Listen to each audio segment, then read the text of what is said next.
Assalamualaikum warahmatullahi wabarakatuh. Waalaikumsalam warahmatullahi wabarakatuh.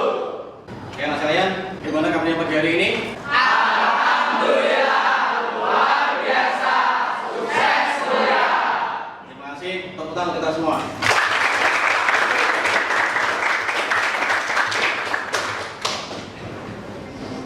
Duduk, siap, gerak. Untuk mengawali pelajaran pada hari ini, berdoa mulai. A'udzu billahi Minasyaitonir rajim. Bismillahirrahmanirrahim. Assalamualaikum warahmatullahi wabarakatuh. Waalaikumsalam warahmatullahi wabarakatuh. Ahmad Rio Indrianto.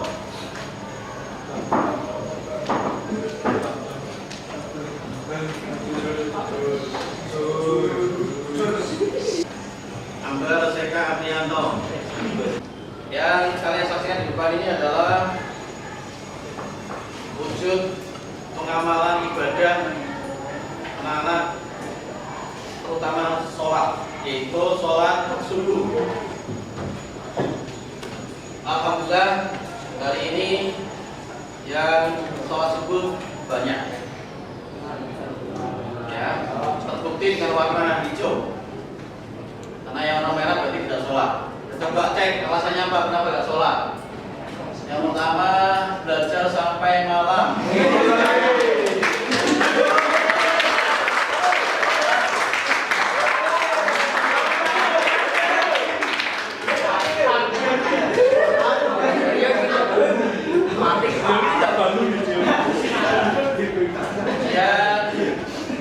Lagi ya.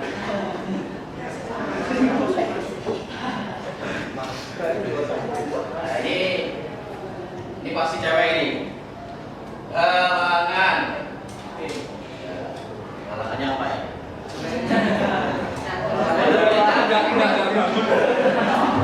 Kemudian kesiangan.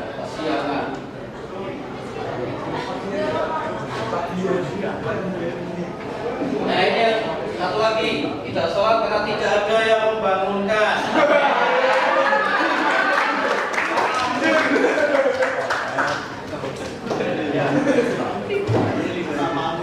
Jadi, masih yang sholat, ya, kenapa sholat jadi satu hal yang penting dan perlu kita perhatikan? Karena sholat adalah tiangnya. As-sholatu imaduddin. As-sholatu imaduddin. Sholat itu adalah tiangnya agama. Dan Rasulullah mengatakan, bersabda, awwalu ma yuhasabu bil abdu yaumal qiyamati as-sholat. Perkara pertama nanti yang akan dihitung di hari kiamat adalah sholat kita. Itulah kenapa anak-anak datang, kemudian saya panggil namanya, saya absen sholatnya. Karena sholat jadi hal yang prinsip dalam kehidupan kita supaya kita tegakkan. Ya. Maka ada kata bijak mengatakan, perbaiki sholatmu kalau kamu ingin hidupmu lebih baik. Ya. Perbaiki sholatmu dulu kalau kamu ingin hidupmu lebih baik. Jelas ya? Tepuk tangan untuk kita semua. Ya, kita doakan semoga yang belum sholat dapat Allah. Amin. Kalau tadi ada azan tidak dibangunkan, semoga ada yang bangunkan besok. Amin.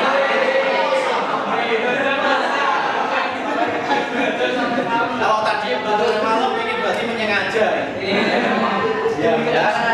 Kalau belajar sampai malam artinya kita punya batas waktu normal sebagai manusia ya.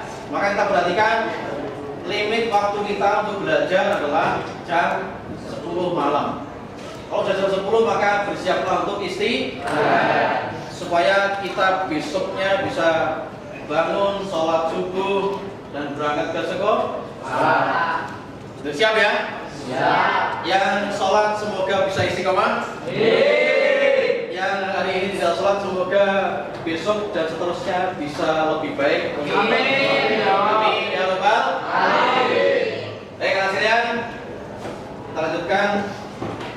kegiatan kita pagi ini kita akan belajar tentang materi fikih. Ya, kita akan belajar materi fikih yaitu tentang hukum Islam. Jadi dalam pelajaran agama kita diajari beberapa aspek. Aspek yang pertama akidah, yang di dalamnya ada rukun iman kepada Allah, malaikat, kitab, rasul, hari kiamat, dan iman kepada takdir. Nah, sekarang kita bicara tentang masalah fikih, yaitu tentang hukum Islam. Nah, kaitannya fikih hari ini adalah tentang sumber hukum Islam. Apa kompetensinya atau pentingnya apa? Yang pertama adalah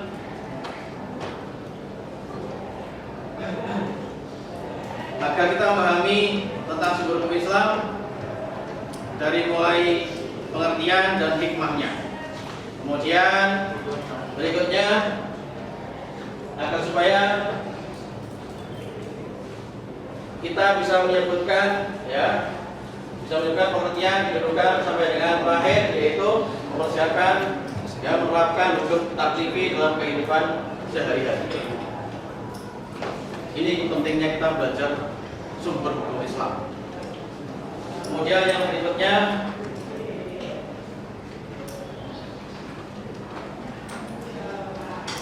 termasuk tentang sumber hukum Islam. Yang pertama sumber hukum Islam itu adalah apa? Al-Quran. Apa itu Al-Quran? Al-Quran adalah 7 jari. Yang bisa 7 jari. Al-Quran menurut bahasa artinya adalah 7 jari.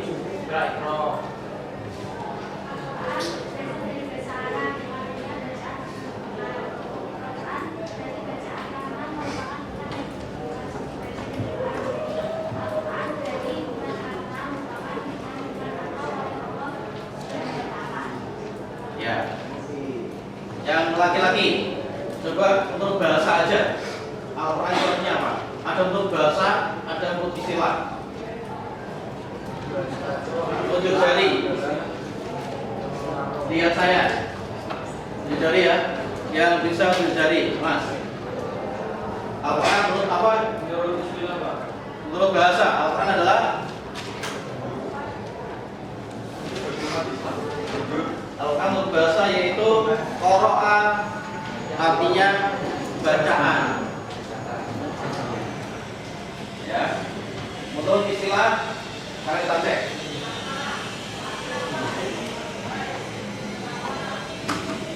Ya. Qara'a artinya bacaan. Kemudian menurut istilah Al-Quran adalah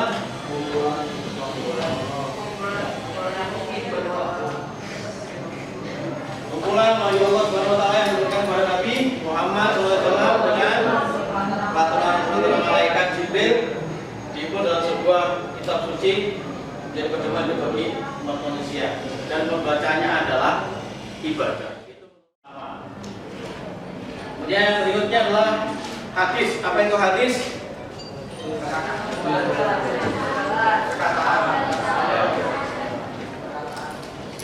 Hadis menurut bahasa artinya mencari. Hadis menurut bahasa,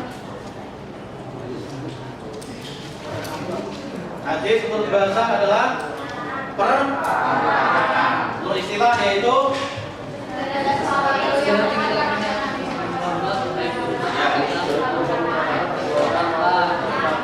segala sesuatu yang berasal dari Muhammad, baik berupa perkataan, perbuatan, atau takdir beliau. Oke, itu hadis. Kemudian selanjutnya hadis itu dibagi dua, hadis makbul atau yang terima dan yang mardud tidak diterima. Kemudian selanjutnya adalah kedudukan dan fungsi hadis, yaitu sebagai sumber hukum Islam yang berapa hadis itu? Kedua. Fungsinya, kedudukannya adalah memperkuat, memberikan rincian dan menetapkan hukum yang tidak dapat dalam Al-Quran. Itu hadis. Ya, selanjutnya ketiga adalah ijtihad. Apa itu ijtihad? Ya, berusaha ijtihad membaca adalah bersungguh-sungguh menetapkan hukum. Menurut istilah yaitu berusaha keras, ya, berusaha keras, sungguh-sungguh menetapkan suatu masalah yang tidak ada dalam Al-Quran maupun hadis. Ya, itu ijtihad menurut istilah. Dasarnya hadis tentang dari Mu'adz bin Jabal itu. Ya, berikutnya bentuk ijtihad. Ya, ada ijma, ada qiyas, ada istihsan, ada maslahah musalah. Kemudian hukum taklifi. Ada beberapa hal dalam hukum taklifi, di antaranya yaitu wajib. Apa itu wajib? Suatu perbuatan yang mesti. Apa yang wajib dijadi? Ya. Suatu yang harus dikerjakan dan pelakunya mendapat pahala. Ya. Sekarang sunnah. Apa itu sunnah? Dijadi. Ya. Suatu yang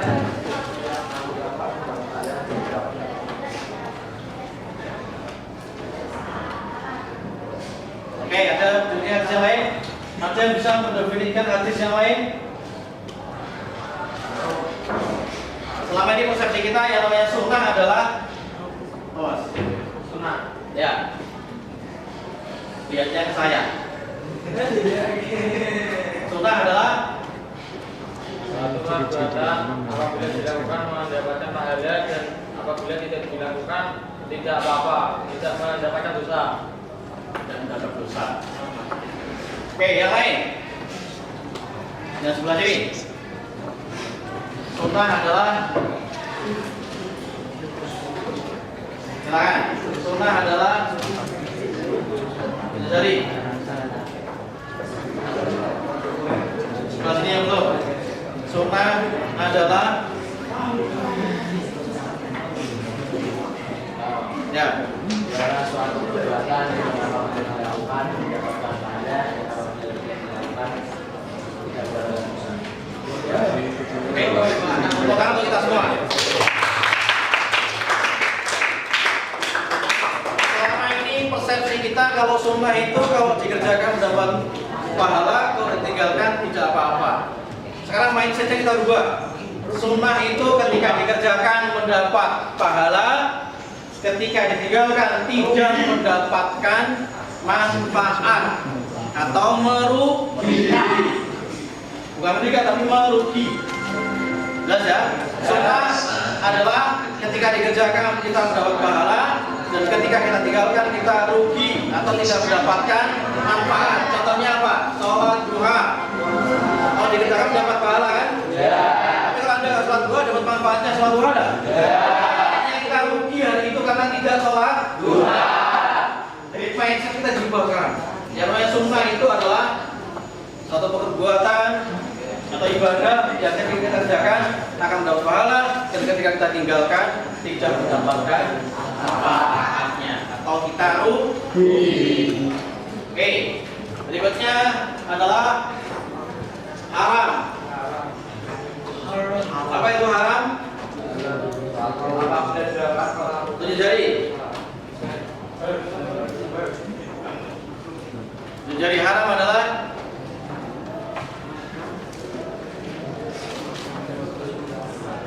tunjuk jari, ya bisa. Haram adalah apa itu haram?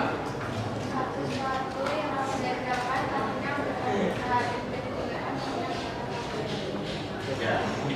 Yang lain, yang cowok. Mas, haram itu apa? Menurut kamu kalau pekerjaan haram itu bagaimana? yang dikerjakan mendapatkan dosa. Ya, kalau ditinggalkan pahala.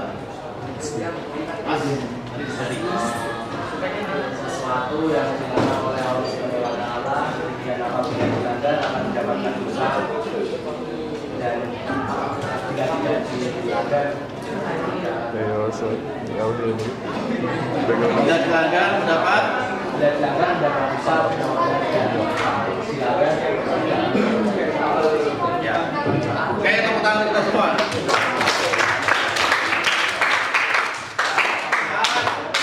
Ujian mubah ya, sesuatu yang boleh, mubah itu boleh. Sesuatu yang apabila dilakukan, ditinggalkan tidak berdosa. Yang dilakukan dan ditinggalkan, mubah itu sesuatu yang dibolehkan. Ya. Kayak gini tentang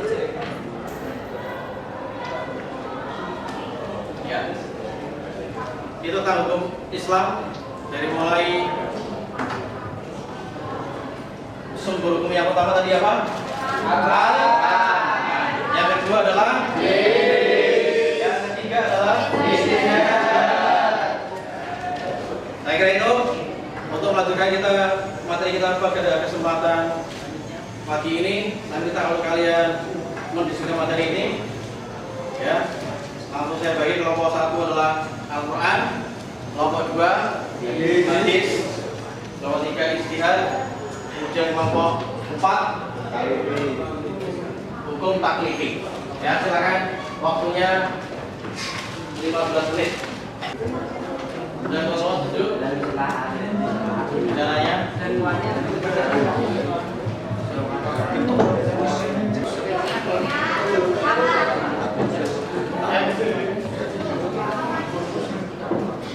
sudah siap kelompok Quran? Oke, silakan dipersiapkan dengan baik, semuanya maju. Yang lain kursinya dia geser menghadap ke depan.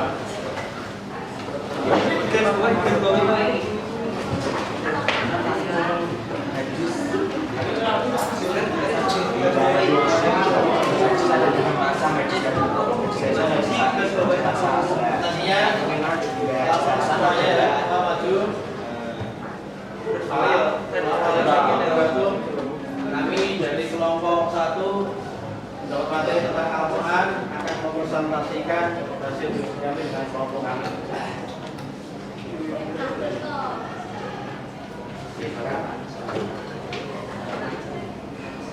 Semuanya yang maju ya, yang bisa mengawali maju. Ya. Assalamualaikum. Yang lain perhatikan HP-nya kita semua.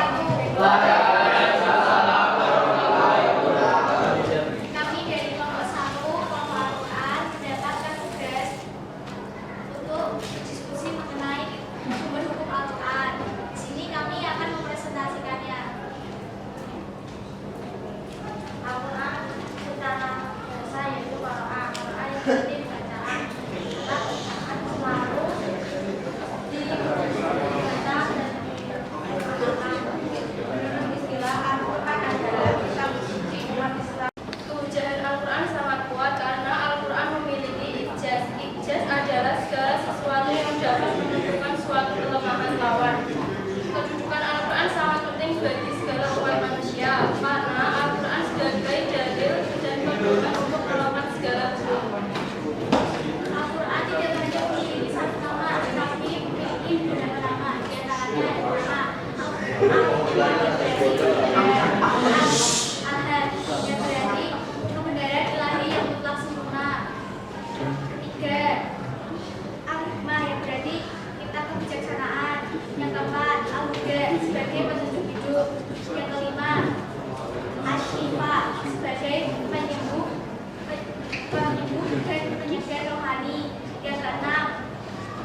menanyakan atau bertanya, langsung tanya.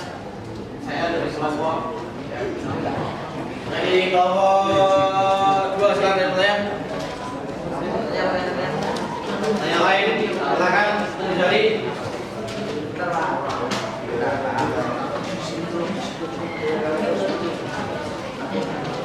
Ya, presentasi dari kelompok kami. Kemarin saya kesalahan dari kata dimaafkan. Terima kasih untuk yang telah video. Assalamualaikum warahmatullahi wabarakatuh. Oke, kelompok 1.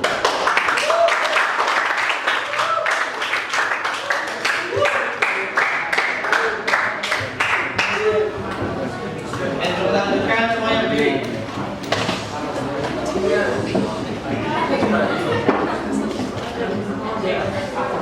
Oke, semuanya berdiri. Kita akan memulai game kita di hari ini. Kita akan menguji konsentrasi kalian masih tinggal tinggi atau sudah mulai menurun. Peraturannya perhatikan. Kita akan bergerakkan.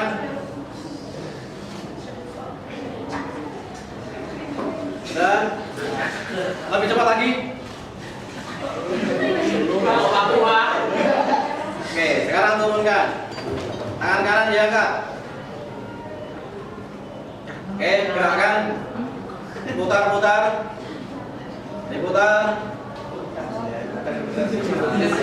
Pak Eko berkata pegang hidung.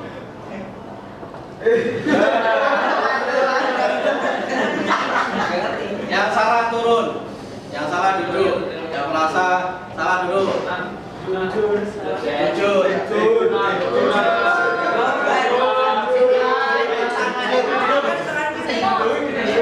Pegang kepala. Yang kepala dipegang silakan duduk. Ya, pegang kepala. Oke.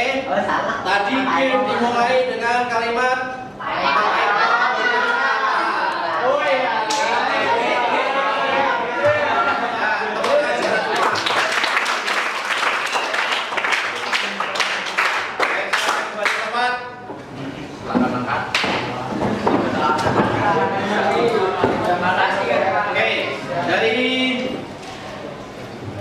dari diskusi yang sudah kalian kerjakan tadi, prinsip yang pertama kesimpulannya adalah sebelum ke kesimpulan terakhir.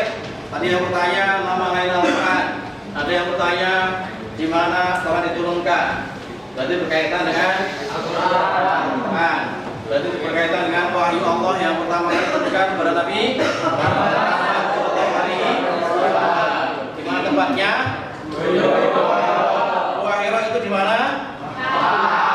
Kota Langka. Jadi kalau kita pernah, mudah-mudahan kita dimudahkan Allah, diberi rezeki untuk bisa antara Makkah dan Madinah itu perjalanannya hampir 1 hari. Itu pakai bis. Bayangkan kalau Rasulullah zaman dahulu itu naik onta. Kemarin ketika kami berangkat umroh itu pakai bis saja. Ya. Perjalanan hampir 1 hari sampai kota Makkah. Nah, betapa Rasulullah ketika itu pakai unta berapa jarak setempuh. Maka ketika beliau mendapat wahyu pertama yaitu Al-Quran yang turun pertama kali yaitu surat Al-Alaq ayat 1 sampai 5. Kemudian nama Al-Quran tadi disebutkan nama Al-Quran adalah diantaranya ada Al-Dzikr. Ada as-sifah, al-dzikr artinya apa? Sebagai pengingat.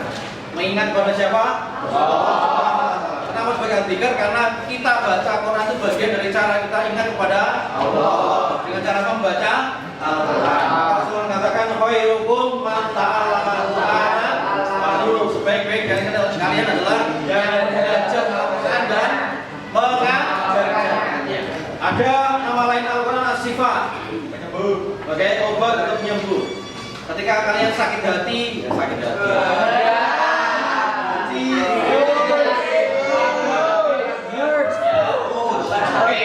Jadi ketika kita punya penyakit hati, supaya penyakit hati itu bisa sembuh, ya, maka bacalah Al-Quran.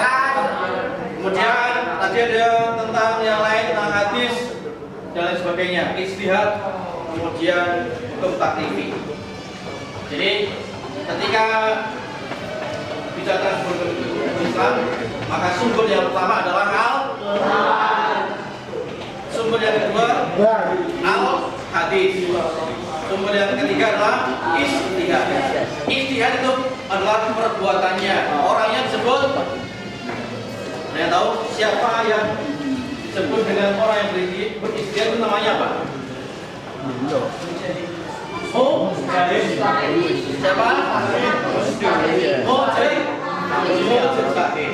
Oke, ya. Itu sampai di sini. Ada yang mau ditanyakan? Sudah jelas semua? Ya. Saya kira itu. Terima kasih atas kerjasama semua belajar kita hari ini. Ya, mari kita akhiri dengan berdoa, baca surat Al-Asr, doa majelis bersama-sama. Silakan sikapnya yang tertib.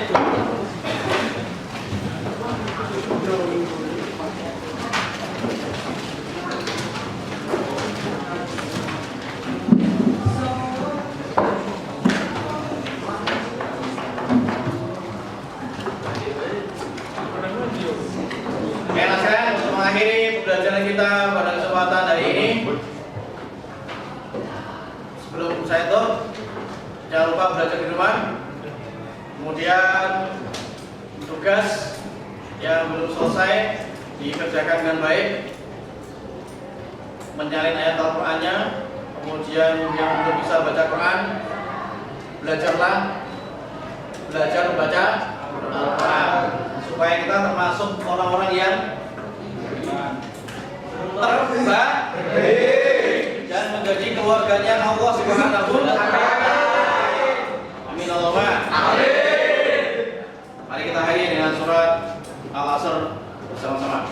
A'udzu billahi minasy syaithanir rajim. Bismillahirrahmanirrahim. Wal 'asri innal insana lafi khusrin illa alladzina amanu wa 'amilus shalihati wa tawassaw bil haqqi wa tawassaw bis sabr. Bismillahirrahmanirrahim. Subhanallahumma wa bihamdika asyhadu an la ilaha illa anta astaghfiruka wa atubu ilaik. Kita akhiri hamdalah bersama-sama.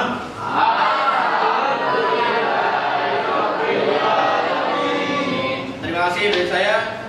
Terakhir, biasakan 5S. Salam.